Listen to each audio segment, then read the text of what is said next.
두 번째 사건입니다. 배드파더스란 말 들어보셨나요? 이혼 후에 아이들의 양육비를 나 몰라라 지급하지 않는 나쁜 아빠들을 부르는 단어입니다. 가정 파탄에 책임이 있는 한 전직 격투기 도장 관장이 자기 쓸 돈 다 쓰면서 아이들의 양육비는 안 주고 있다는 제보가 들어왔습니다. 먼저 아이들과 힘들게 생활하고 있다는 엄마의 얘기를 들어보시죠.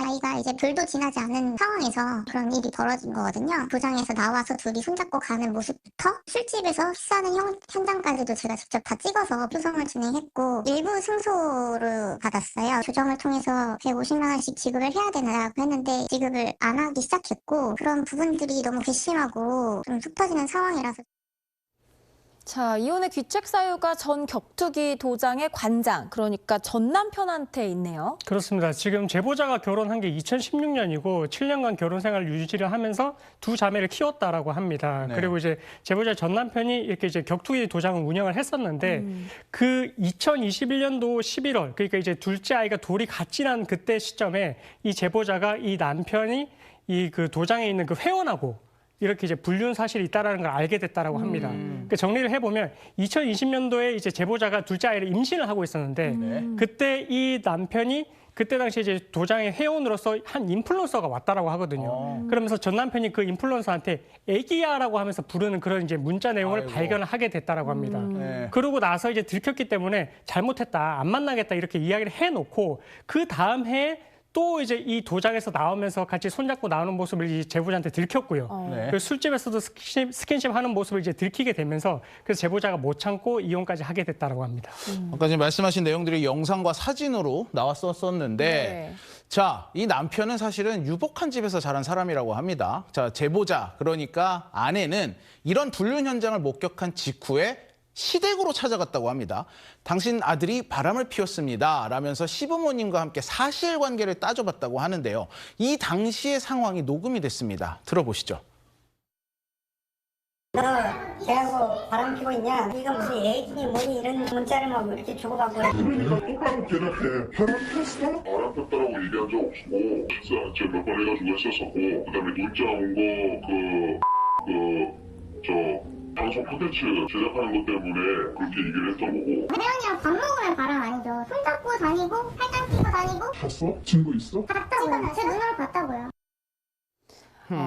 일단 시어머니가 아들에게 바람 피웠냐고 사실관계를 확인을 하면서도 네. 저는 며느리에게 증거 있어? 라고 이렇게 그러게요. 되묻는 게 참 좀 당황스러운 것 같은데 전 남편은 이 상황에 대해서 또 약간 좀 머쓱해하는 것 같기도 네. 하고요. 네. 어쨌든 우리 엄마 아빠 앞에서 이런 얘기를 하니까 그러니까요. 예, 그런 것 같은데 자, 지금 보면은 남편은 어쨌든 부모님한테 너 바람 피웠냐 물어보니까 아니에요라고 부인을 합니다. 하지만 결국 법원에서 인정이 된 거죠. 네, 분류는 인정됐습니다.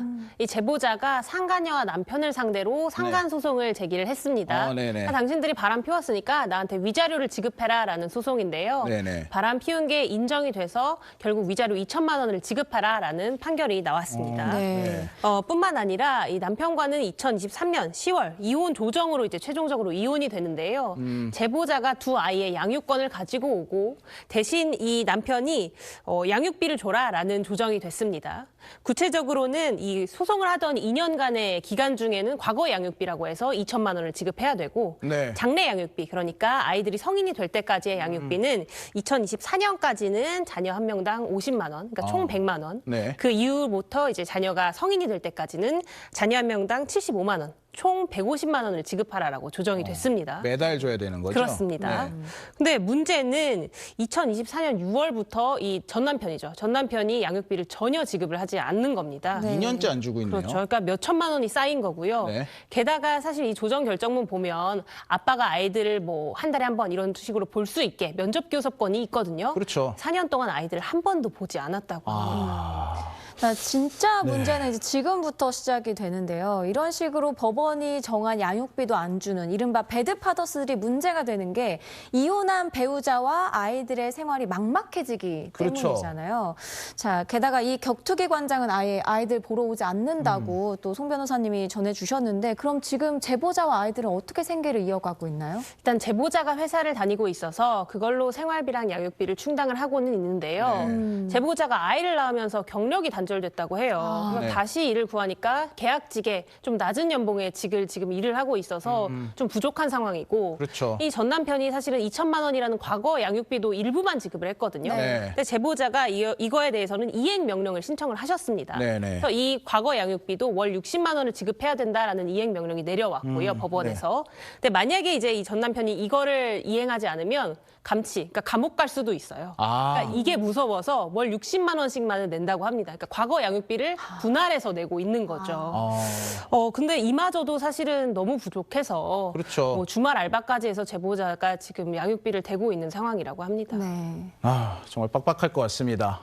당연히 제보자는 전 남편에게 양육비 달라라고 수차례 요청했다고 합니다. 하지만 그때마다 돌아온 답변, 사정이 좋지 않다였습니다. 이 당시 남편과 주고받은 카톡을 한번 보시죠. 자, 먼저 이게 이혼 소송을 제기한 직후 2022년에 나온 카톡인데 생활비 보내줘야 돼. 150만 원씩 보내주면 좋겠어. 라고 하니까 변호사 소송비를 결제해서 곤란하다라고 합니다. 이거 법원에서 인정된 줘야 되는 돈인데 지금 안 주고 있는 거예요. 현재 도장, 그러니까 이 격투기 도장을 마무리하고 있느라 돈 갖고 있는 게 하나도 없다. 지금 의무에 따라 지급을 해달라고 부인이 하죠. 네. 그런데도 최대한 노력해서 마련되는 대로 보내줄 수 있도록 할게. 다음 주 월요일 날 보내줄게. 라고 했지만 보내지 않았습니다. 그래서 네. 1월 양육비 미지급을 확인해달라고 다시 보내니까 지금 돈이 없다. 라고 또 얘기를 하고 있는 모습입니다. 자, 이런 식으로 이제 카톡을 계속해서 몇 년간 주고받은 건데 왜 1년 동안 안 보냈냐, 1년 내내 안 보냈다라는 거죠. 그러니까 너로 인해 발생해서 지출한 게 많은데 파산 신청을 할 판이다. 그래서 보내줄 수 없다. 그러니까 이제 그때마다 돈이 없다라는 얘기를 계속해서 하고 있는 겁니다. 저는 진짜 이런 문자나 카톡을 보면 그래도 밥은 먹지 않습니까? 그러니까요. 네, 이런 생각들이 드는데 돈을 보낼 생각이 애당초 없었던 게 아닌가 하는데요.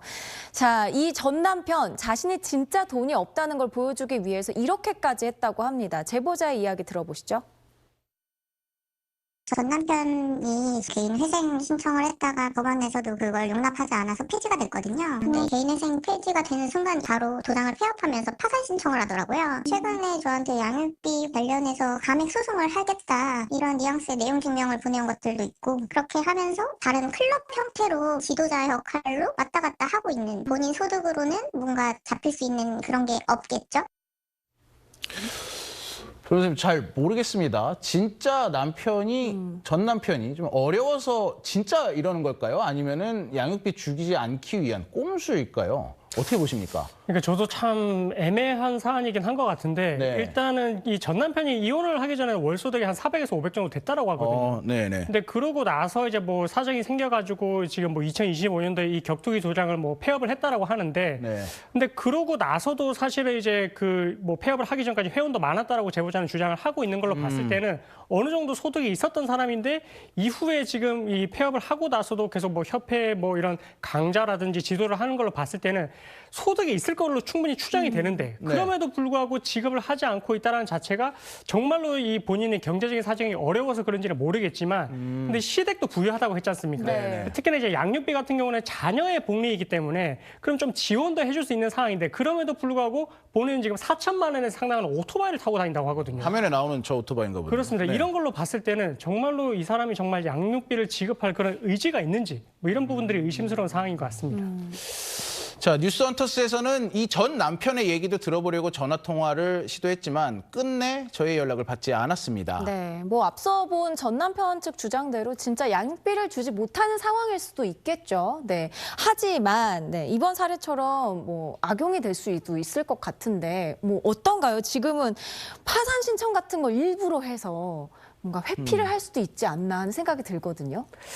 일단은 양육비를 주지 않는 부모의 경우가 너무 많죠. 네. 근데 이분들이 뭐 법적으로 어떤 기교를 부리거나 꼼수를 쓴다기보다 그냥 무작정 배째라 하는 경우가 더 많습니다. 네, 네. 사실 파산이나 회생을 해도 양육비는 지급을 해야 돼요. 네. 이게 비면책 채권이기 때문에 파산 회생과는 관련이 없습니다. 네네. 근데 이 경우 이 남편은 방금 제보자 얘기를 들어보면 양육비 감면 신청을 할 거다 이런 얘기도 있다고 해요. 네네. 이게 뭐냐면 이혼했을 때는 내가 돈이 좀 있었는데 남편 입장에서 갑자기 내가 어려워졌기 때문에 양육비를 좀 깎아달라고 법원에 신청을 하는 거거든요. 그러니까 파산 회생 신청을 하면서 내가 이 정도로 어렵다라는 증거 자료로 쓸 수는 있겠죠. 네. 다행인 것은 양육비 감면이 아주 잘 받아들여지지는 않습니다.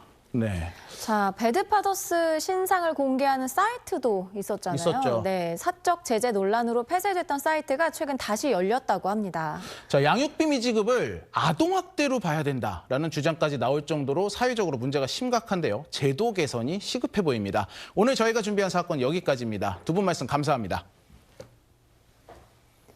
뉴스헌터스에서는 제보를 기다립니다. 화면 하단에 이메일 또는 문자 메시지로 사연을 보내주시면 됩니다.